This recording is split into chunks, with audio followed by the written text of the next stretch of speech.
आहोई अष्टमी की कथा। एक साहूकार था जिसके 7 बेटे बहुए और एक बेटी थी। कार्तिक के महीने में दीपावली से पहले अष्टमी को अपने मकान की लिपाई पुताई करने के लिए 7 बहुए अपनी एकलौती ननद के साथ जंगल में जाकर खदान में मिट्टी खोद रही थी। वहां पर स्याहू की माद थी। मिट्टी खोदते समय ननद के हाथ से कुदाली स्याहू के बच्चे को लग गई और वह तुरंत मर गया। इससे स्याहू माता बहुत नाराज हो गई और बोली कि मैं तेरी कोख बांधूंगी। ननद अपनी 7 भाभियों से बोली कि आप में से कोई अपनी कोख बंधवा लो। तब 6 भाभियों ने अपनी कोख बंधवाने से इनकार कर दिया, परंतु छोटी भाभी ने सोचने लगी कि यदि मैंने भी अपनी कोख नहीं बंधवाई तो सासू जी नाराज होगी।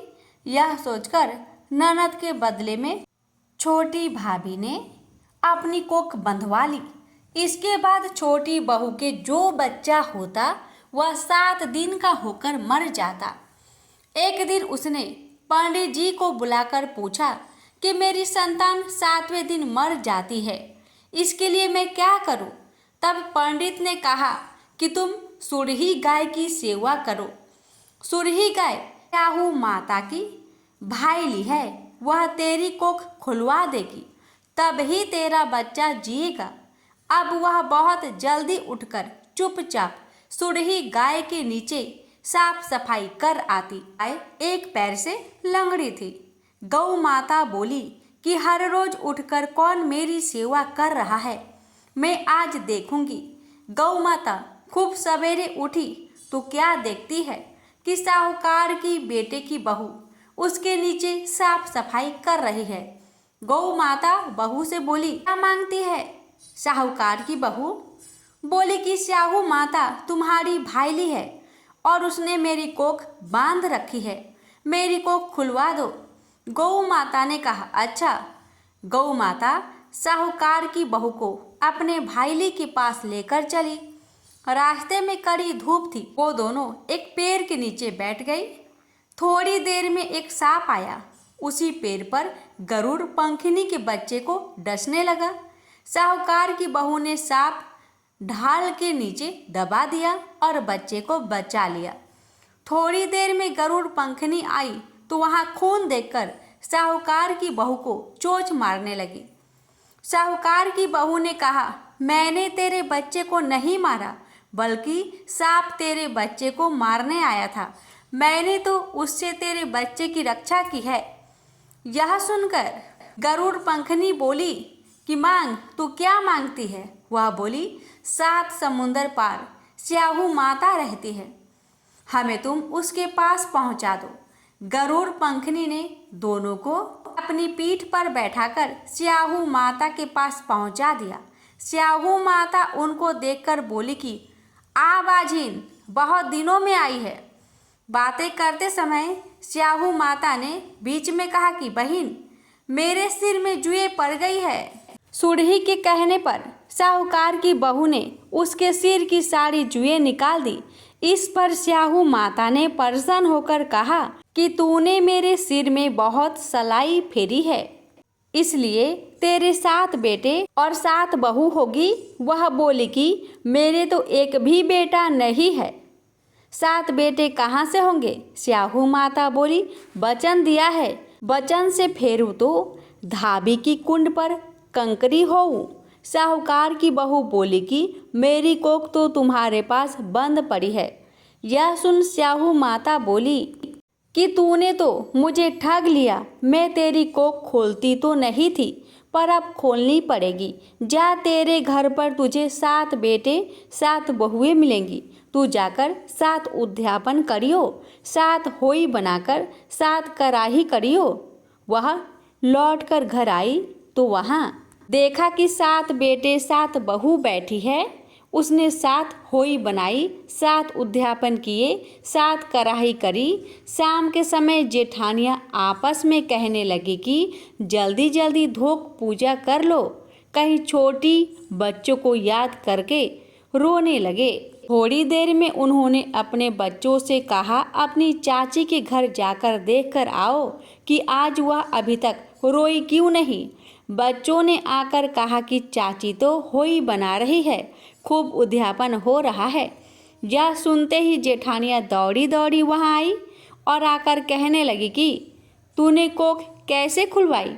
उसने कहा, तुमने तो कोख बंधवाई नहीं थी, सो मैंने कोख बंधवा ली थी, परंतु अब स्याहू माता ने दया करके मेरी कोख खोल दी है। हे स्याहू माता, जैसे साहूकार के बेटे की बहू की कोख खोली, वैसे ही हमारी और सब परिवार की बहुओं की कोख खोलती जाना। कहानी कहते की सुनते की हुकारा भरते की। प्रेम से बोलिए अहोई माता की जय। अब आइए श्रवण करें विनायक जी की कहानी। एक बार विनायक जी महाराज एक चुटकी में चावल और एक में दूध लेकर घूम रहे थे और कह रहे थे कि कोई मेरी खीर बना दे। एक बुढ़िया माई बोली कि ला मैं खीर बना दूँ। वह एक कटोरा ले आई। तब विनायक जी बोले कि बुढ़िया माई कटोरा क्यों लाई है, भगोना लाकर चढ़ा दे। तब बुढ़िया माई बोली कि इतने बड़े भगोने का क्या करेगा, कटोरा ही बहुत है। विनायक जी ने कहा कि तू चढ़ाकर तो देख। बुढ़िया माई ने भगोना चढ़ा दिया और चढ़ाते ही वह दूध से भर गया। फिर विनायक जी ने कहा कि मैं बाहर जाकर आता हूँ, तू खीर बनाकर रखियो। खीर बनाकर तैयार हो गई, परंतु विनायक जी महाराज नहीं आए तो बुढ़िया माई का मन ललचा गया। वह दरवाज़ा बंद करके खीर खाने लगी और बोली कि विनायक जी महाराज भोग लगाऊं, और खीर खाने लगी। इतने में विनायक जी आए और बोले, बुढ़िया माई खीर बना ली। क्या बोली, हाँ आकर जिम लो। विनायक जी बोले, मैंने तो जिम लिया, जब तू जिमने लगी तभी मैंने भोग लिया था। तब बुढ़िया माई बोली कि तुमने तो मेरा पर्दा हटा दिया, परंतु किसी और का पर्दा मत हटाना। तब विनायक जी महाराज ने खूब धन दौलत भर दिए। हे विनायक जी महाराज, जैसे बुढ़िया माई को दिया वैसे कहते सुनते अपने सब परिवार को देना। प्रेम से बोलिए विनायक भगवान की जय। अहोई माता की आरती। जय अहोई माता, जय अहोई माता, तुमको निश दिन ध्यावत हर विष्णु विधाता। ब्रह्मानी रुद्रानी कमला तू ही है जगमाता, सूर्य चंद्रमा ध्यावत नारद ऋषि गाता।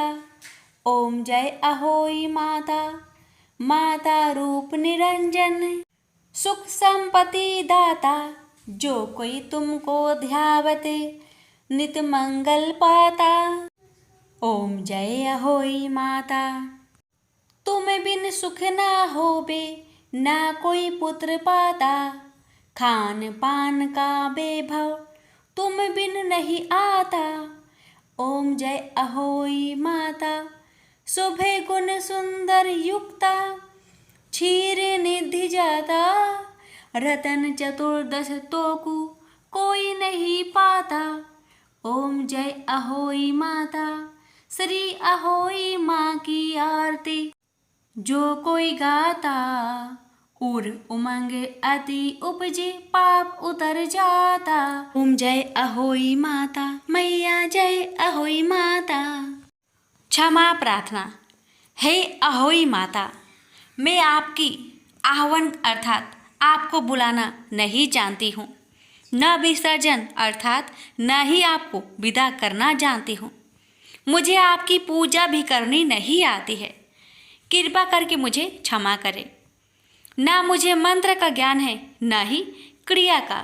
मैं तो आपकी भक्ति करना भी नहीं जानती। यथासंभव पूजा कर रही हूँ, कृपा करके मेरी भूल को क्षमा कर दे और पूजा को पूर्णता प्रदान करें। मैं भक्त हूँ, मुझसे गलती हो सकती है। हे अहोई माता, मुझे क्षमा कर दे, मेरे अहंकार को दूर कर दे। मैं आपकी शरण में हूँ। प्रेम से बोलिए अहोई माता की जय हो।